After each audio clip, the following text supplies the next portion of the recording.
Okay guys, I'll just give you a brief introduction. My name is Roland Peltier. So do you know your food grows twice as fast and you use 90% less water? And I really had to stop and think about that. I'm like, our food can grow twice as fast and we're using 90% less water. That's huge. We can solve world hunger issues where there's drought. We can have food. And I want to point out too that we do have the Aztecs. This is Aboriginal wisdom because the Aztecs were doing a form of aquaponics 700 years ago. They were growing on chinampas. Excuse the picture, it's not that great. But basically, they're using floating rafts and they're growing right on top of the ponds that have fish in them. So they had the principle figured out. This is the aquaponics cycle. So you have your fish, and we can use trout or tilapia, perch, anything that grows in fresh water. We can use to create ammonia. So it says fish produce waste. Well, the waste they produce is really ammonia for their breathing cycle. And ammonia, as you know, it's found in urine. It's found in all kinds of Windex that you spray on the windows. Ammonia, you know what it's good for, right?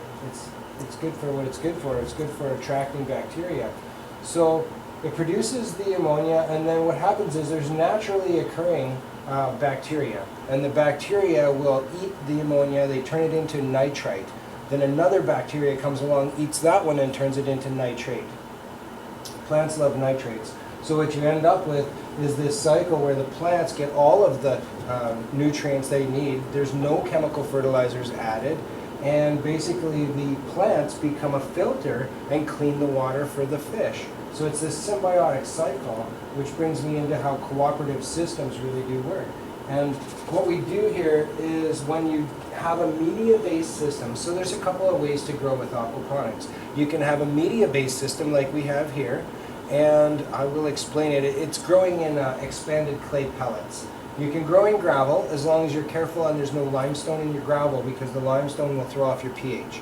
So basically you can grow in gravel, you can use lava rock, but I'm using expanded clay pellets, which are basically just clay pellets rolled up and dried in the oven. They puff up, they're porous, and what we're looking for is a large area for surface area for the bacteria to grow on, and that's why the porous rock works really well.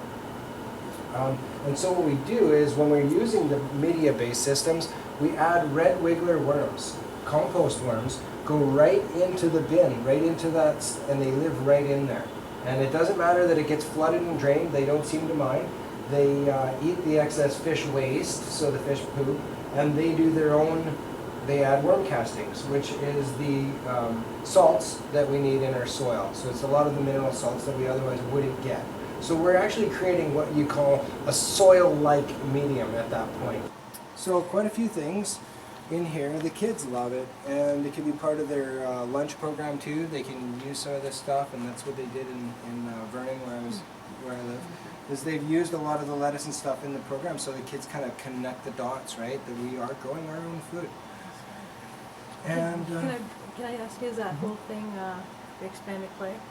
yeah, Pellets the whole or thing worms? is expanded clay You don't have pellets. soil below, it's just Nope. the Yeah, clay. Okay. just the clay pellets, yeah. Can I ask another question? How would carrots and onions do? Because they actually work just fine. The carrots may not look as perfect as they do. They might just turn a little bit more.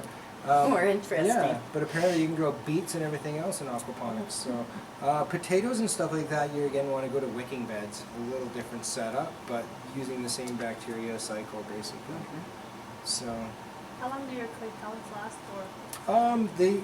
I don't know. I've been doing it a couple of years already, and they're still good.